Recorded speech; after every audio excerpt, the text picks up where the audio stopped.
Hold on to your butts. These are the Squashbuckler Diaries.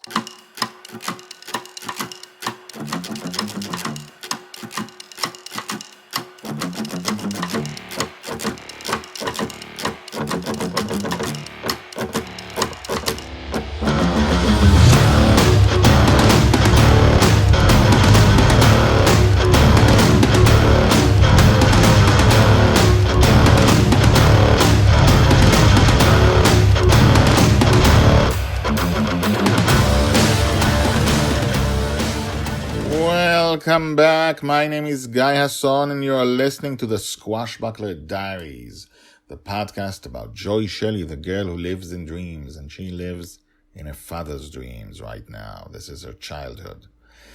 She lives in her father's dreams, where they have adventures every day. And this episode takes place immediately after the last episode, where she was left alone with a space octopus that was immune to swords and immune to laser pistols, which are the only weapons she had. And she defeated the space octopus all alone because her father was late to the party. It's his dream.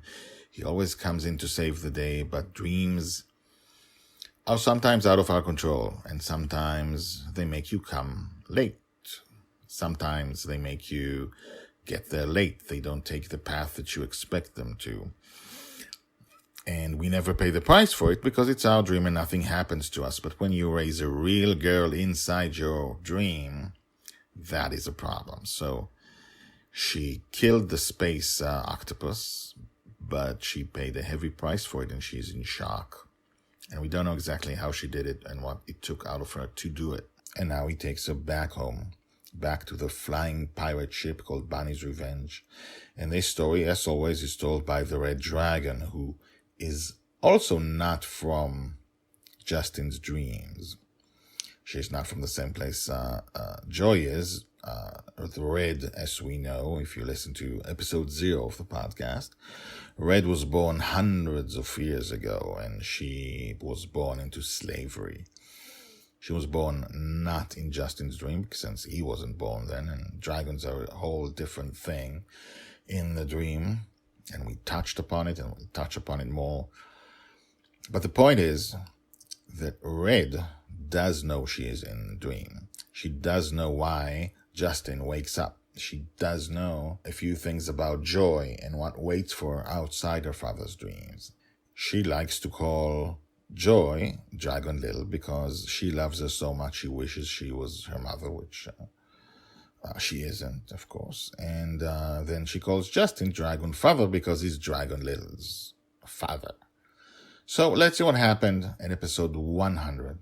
And even though this is episode 100, it's like we're not even finished. We haven't finished the introduction yet. We have such a long path to go. We have such a long way to go. This is going to be thousands and tens of thousands of episodes that take you through her entire life from birth to death. We are watching a heroine grow up. We are watching the little moments, the happy moments, the sad moments, the mysterious moments, the moments that basically everything in the childhood is also an Easter egg for something that'll come later. We are unraveling her life in its entirety. So I always say, hold on to your butts, because this is a long, long, long path that no one has ever taken. We are going to make the Lord of the Rings and the Silmarillion look teeny tiny next to this thing. Okay, so let's begin. Episode 100, Love You More Than Anything. Joy's age, 4.5, told by the Red Dragon. Dragonfather led Dragon Little back to Bonny's Revenge. It had been a rough adventure, frightful for both of them. Dragon Little had been kidnapped by the deadly space octopus, and Dragonfather could not save her in time. Dragon Little, only 4.5 years old, had to fend for herself against a deadly monster with insufficient weapons. She won, but was shaken as badly as I had ever seen her. Dragonfather took her in his arms once they were on board. She hugged him tightly. He walked to her cabin, opened the door, and put her in her cot. I could not see them, but my sharp dragon ears could still hear them from my hiding place. I heard silence. I love you more than anything in the world, he continued. His voice was calm, full of warmth. He sounded shocked at his own feelings as he thought about them. I think, no, you are what I love most in the world. Yeah, he sounded surprised. More than, and he stopped, apparently thinking about many things. Yeah, more than anything in my life. You are the best thing in my life. Did you know that? I heard her move her head. Then I heard a gentle pop as Dragonfather disappeared. That's how dreamers live the dream. They vanish. They wake up, whatever that is, and return to their life, whatever it is. I do not know what Dragonfather has in his life, in his waking world, but I believed him, that he loved it less than he loved his Dragon Little, his joy. And I wondered, did he talk about her in his waking world? Did he think about her? What was he doing there? Told by the Red Dragon. So, here are some thoughts about what we just heard. First of all, Justin hadn't really... she's like 4.5 years old now, and he hadn't given it thought. He hadn't given any thought to whether he likes her more than other stuff in his world. He's so obsessed by the dreams and the adventure, and he's carried away by being a father to someone who we don't know the full story, but she's not his biological daughter, so how is she there? How is he her father? What is happening there? We will find out, of course, but we don't know yet. And we almost never hear anything that has to do with his real life when he wakes up, because the story is told by the Red Dragon, who doesn't know anything about Justin's life. And Justin rarely shares anything. So one does wonder, what is Justin about? What is his real world like? How did he meet?